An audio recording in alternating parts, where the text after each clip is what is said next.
السلام علیکم ناظرین، آج کا ہمارا موضوع ہے دل کا سکون کیسے حاصل کریں۔ اس سے پہلے کہ آپ اگر ہمارے چینل پر پہلی مرتبہ تشریف لائے ہیں تو ہمارے چینل دینی تعلیمات کو سبسکرائب کر لیں تاکہ آنے والی ہر نئی ویڈیو سب سے پہلے آپ تک پہنچے۔ تو چلیے ہم چلتے ہیں موضوع کے جانب۔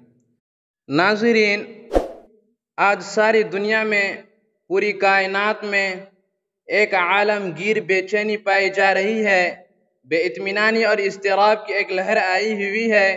کوئی شہر، کوئی ملک، کوئی گاؤں، بلکہ کوئی گھر ایسا نہیں ملے گا جہاں اپنی بد امنی اور بے چینی نہ پائی جاتی ہو، جہاں سکون و اطمینان کی تلاش نہ ہو۔ آج ہر شخص اضطراب و انتشار کا شکار نظر آ رہا ہے۔ آخر کیوں؟ ایسا کیوں ہے؟ آخر ہمیں سکون کہاں ملے گا؟ کبھی آپ نے سوچا کہ ایسا کیوں ہے اور اب کیسے ہم سکون کی دولت لازوال سے مالا مال ہوں گے؟ تو آئیے ہم یہی سوال کلام رب ذوالجلال یعنی قرآن پاک سے کرتے ہیں کہ اے خدائے پاک کے مقدس کلام، اے رب کے سچے اور پاکیزہ کلام، تو ہی ہماری رہنمائی فرما اور ہمیں ارشاد فرما کہ سکون کہاں ملتا ہے، چین کہاں ملتا ہے۔ کیوں ہمارا تو یہ حال ہے کہ ہم گھبرا کے کہتے ہیں کہ مر جائیں گے، مر کے بھی چین نہ پایا تو کدھر جائیں گے؟ تو جب ہم نے قرآن مجید فرقان حمید کی خدمت میں استفسار کیا، اللہ تعالیٰ کے معزز نظام سے پوچھا، تو قرآن نے جواب دیا، الا بذکر اللہ تطمئن القلوب، سن لو، اللہ تعالیٰ کی یاد ہی میں دلوں کا چین و سکون ہے۔ گویا جو بے چینی اور بے اطمینانی کی لہر آئی ہوئی ہے، سب ذکر الہی سے غفلت اور خدا کی یاد سے بے رغبتی کا نتیجہ ہے، کیونکہ اللہ تعالیٰ کا ذکر دلوں کی غذا ہے اور روح کی آسودگی ہے۔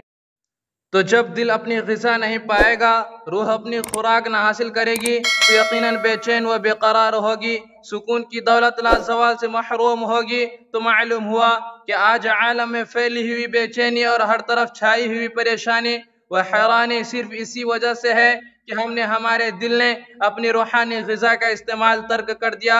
اگر آج بھی ہم اپنے سینوں کو ذکر خدا سے لبریز رکھیں، ویران دل کو یاد الہی سے معمور کر لیں، تو کوئی وجہ نہیں ہے کہ ہماری بے چینی و بے قراری دور نہ ہوگی۔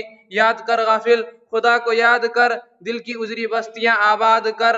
حضرات، احادیث کریمہ سے پتہ چلتا ہے کہ دنیا کی ہر چیز اللہ تعالیٰ کی تحمید و تقدس میں رطب اللسان ہے، حتیٰ کہ جمادات اور بے جان چیزیں، پتھر، لکڑی وغیرہ بھی اس کی یاد میں مشغول ہیں، اور جو بھی اس کی یاد سے غافل ہوا، اس نے نقصان اٹھایا۔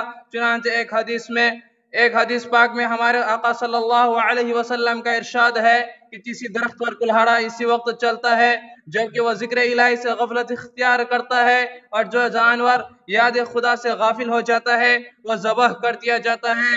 یوں ہی جو پرندہ یا جانور جب تک ذکر اللہ میں مصروف رہتا ہے آزاد رہتا ہے، اور جہاں اس پر غفلت طاری ہوئی قید میں مبتلا یا ذبح کر دیا جاتا ہے۔ تو دوستو، اس سے معلوم ہوا کہ اللہ تبارک و تعالیٰ کی ساری مخلوق اسی یاد میں محو ہے، ایک انسان ہی ہے جو اس کی یاد سے غافل ہو جاتا ہے۔ تو ذرا سوچو کہ کائنات کا ذرہ ذرہ ذکر الہی میں مشغول ہے، اور ہم لوگ اس قدر نادان ہیں کہ اللہ تعالیٰ نے ہم پر طرح طرح کے انعامات فرمائے، بے شمار نعمتیں عطا فرمائے، اور سب سے بڑھ کر ہمیں اشرف المخلوقات بنایا، پھر بھی ہم اللہ کی یاد اور اس کے ذکر سے غافل ہیں۔ اگر ویڈیو پسند آئی ہو تو لائک اور شیئر کرنا نہ بھولیں۔ خدا حافظ۔